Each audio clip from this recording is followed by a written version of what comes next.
Magandang umaga guys, ayan. Alas 4 po ng madaling araw ngayon. At gumising pa tayo ng umaga para i-check natin yung ating mga gamit ng motor. At safe tayo sa ating pagbiyahe. So ayan guys, nakabili din pala ako ng cellphone holder para pag umulan hindi nababasa ang ating cellphone.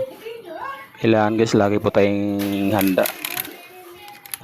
Hindi po tayo maabala sa daan at nakakahiya sa ating mga pasahero. So ayan, titingnan na rin natin ang ating gulong kung okay pa siya guys. So kailan lang napapahiya po tayo ng ating passenger dahil naplatan po ako. So ayan, medyo matibay-tibay pa naman. At sa dulo naman po guys, medyo bago po yan, pinalitan ko. At saka maganda na rin yung may top box tayo guys para may sandal po ang ating pasahero. Ayan. Ayan, linisin na rin natin ang ating helmet at papabanguhan na rin natin at sinusuot po ko na rin ang aking... A few moments later. So ayan guys, nagpalit po ako ng uniform dahil nainitan ako sa isang uniform ko.